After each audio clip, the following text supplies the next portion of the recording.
to Ben. What an amazing day it is. I'm so happy to see so many friends, family, shipmates here today. Initially I didn't want to do a ceremony, but at the end, some of my friends and family, they said, hey, 30 years is a long time. So you need to, at least at a minimum, have a small one. So I consider this a regular one. I want to give a shout out to all the participants and everybody that put this event together. I think it's went well so far, and I really appreciate everything you guys have done. All right, I'm going to start off by making a promise and making a statement. First, the promise. The promise is that I will be totally brief and to the point. The statement is don't be alarmed if you see butterflies coming out of my mouth, because right now my stomach is full of them. I would like to thank Captain Higgins. Sir, I really appreciate you being able to be here to preside over my retirement ceremony. I almost said re-enlistment. I will not take it. I'm done with that. But thanks, sir. I really appreciate you being here. Master Chief Hendon, same thing. I appreciate you participating. And my great friend, Bosun Wells, I really appreciate you being here. I already know how he is speaking in front of a nice-sized audience. I knew he would be nervous, and he read line for line every word. I would have came up and kicked him and told him, hey, slow it down a little bit. But whatever made him feel comfortable, that's all that matters. All right, I stand before you humble and in awe. There's so many of you have considered my retirement ceremony worthy of your time. It's not lost upon me that many of you have traveled hundreds of miles at your own expense to be here. I couldn't be more thankful. Thanks to my family for making the trip from Louisiana. I really do appreciate you guys coming. You didn't have to if you didn't want to, but I know how family is, and I appreciate you guys being here. My mom, Shirley, when I made chief, you was there. You was there to see me off of boot camp. Let me start there. You came when I made chief. You was there when I put on warrant officer, and you're able to be here for my retirement. It means everything. I said I wasn't gonna cry, so I'm not. So let me leave that where it is. All right. I'm glad you guys are here. The last few days, it's been a blast. Just having family around. Let me stop talking about family. Let me stop talking. Mom,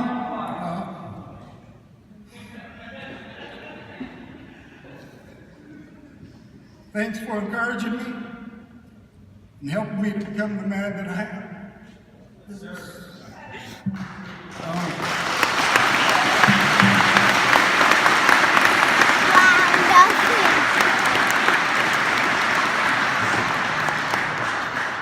Thanks for helping me become the man that I am today, for doing everything in your power to ensure that I chase my dreams, for being my biggest fan and my harshest critic.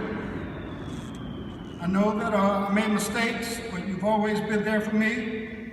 It's a great example of love and loyalty. You're a great person, a great parent, a great friend, and a great role model, and I love you. To my sister, Erica, who is now a Navy mom herself, I have a niece that joined the Navy 5 years ago, and she's fast tracking. She's already a Navy first class petty officer, so give her a round of applause.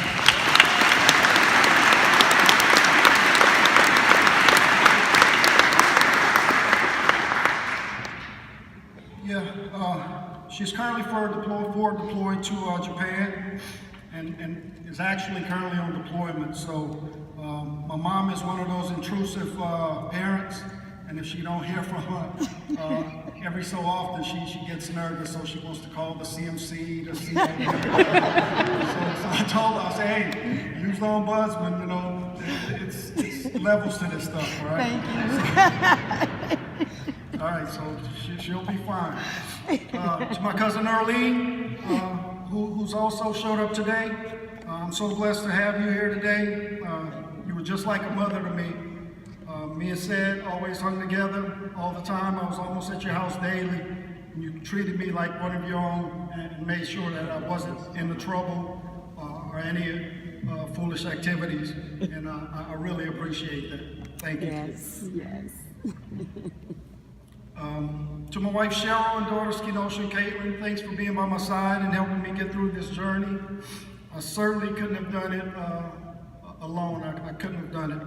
My wife, she's been here every step of the way. I joined the Navy. I actually went off to boot camp on October 10th, 1988. And 2 days prior to that, guess what I was doing? Getting married. I was getting married. Getting married. I was getting married to my high school sweetheart, who was ready and willing to go on the journey with me, not knowing where it would end. But she took that ride, and this is where we are today, 30 years later. Yes.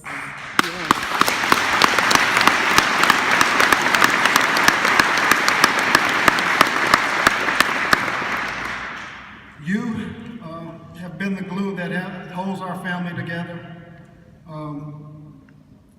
Holding it down whenever I'm underway or deployed. No issues. I've been on non-deployment. You never had to call and ask me for anything, but ask me how I was doing for non-deployments, 30 years.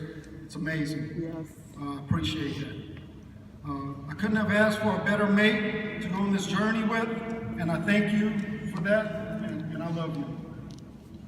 Kenosha and Caitlin, it's an absolute honor to have you two beautiful, intelligent, and self-driven daughters.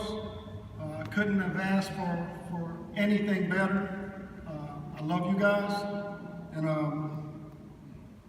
I'll always be there for you. You guys know that. 30 years in the Navy, right? Where did the time go? Who would have thought? Initially, my plan was to enlist and do my 4 years and go home. But meeting people in the Navy, I remember the first guy that took me in this way, some of you guys may still know him, some of the old heads out there, is P.E. Young, Patrick Earl, or Patrick Eugene, whichever one he chose to use that day. He was the first guy that took me under his wing and showed me how to do things the right way. I was a young, undesignated airman on one of the oldest ships in the Navy, the USS Enterprise, stationed out in California. And first day I got on the ship, they were up cranking cylinders up on the flight deck. You ABs know what I'm talking about. And I was up there in my freshly creased dungarees, military creases, ready to go. And they were to the point where they were putting the beam underneath to lower the cylinders on. And I was on one side and I dropped it. And it went down into the cat trap. So everybody looked at me and was like, all right, go get it. It's like in my brand new uniform. So that's one thing I always remember. The first day I checked on Enterprise, my first command, I ruined the brand new uniform. And then from there, P.E. Young took me under his wing and he showed me how to do things the right way. I have 3 brothers that were all Navy. That's why I said that I watched them, they joined, they did their time, they got out. So I thought I was gonna follow suit. That didn't happen. I was told that I should try my shore duty first before I got out, and I did that. They say, see how you'll like it. And guess what? I loved it. My first shore duty was in NAS Jax as a rescue swimmer at the water survival site.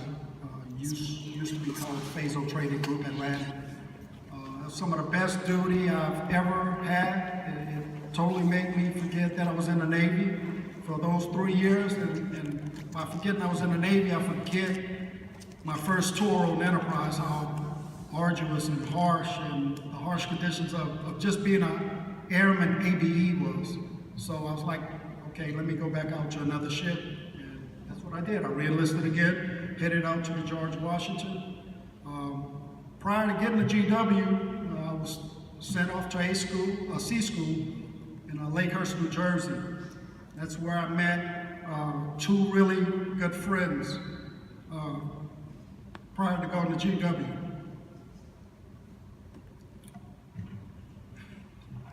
Me and these guys are still friends to this day. Both of them recently retired from the Navy. Two Master Chiefs,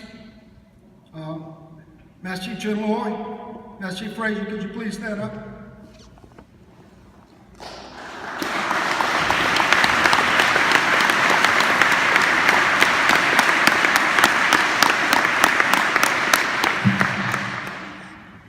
Like the captain said earlier, some people choose not to have a ceremony.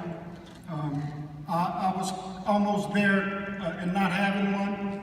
They made that decision not to have one, but I really wanted to recognize them because they were really at the forefront of our AB community.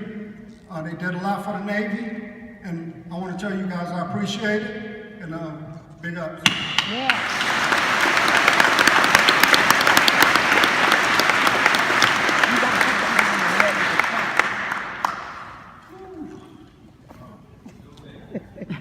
Emotions.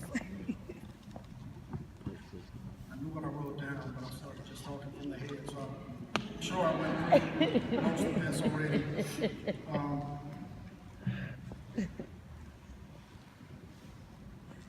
30 years, it goes by so fast. Well, it's here, and I'm really and honestly ready to go. Even though I feel like at this point I can probably do another 30 years in the Navy, it's time for me to do something else and spend more time with my family,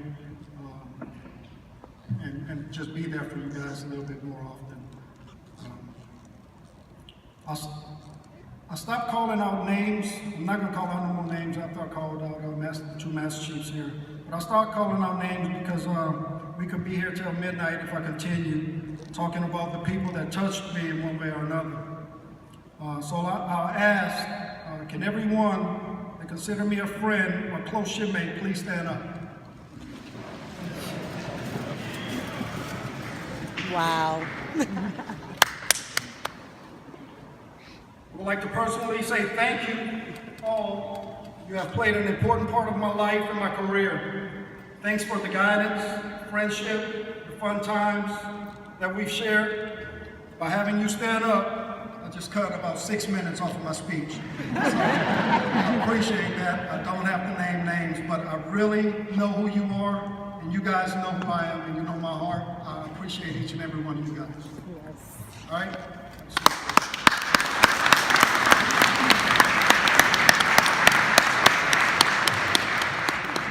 To the wardroom, it's been a pleasure serving with you all. The professionalism, the camaraderie, the friendship, this is something I will cherish for the rest of my life. Keep pushing forward and taking care of sailors. To the sailors, be proud to serve in the United States Navy. Know that what you do is important, no matter how mundane or boring it may seem. Learn your job, listen to leadership, and learn from everyone. Develop your character and leadership style. Be yourself, and don't be afraid to look at yourself in the mirror and ask, am I being the best I can be? In closing, it's a true blessing to have you all here to be a part of the ceremony. Thank you all again for being here. I'm ready to be relieved of the watch and pipe to shore for the last time. Thank you.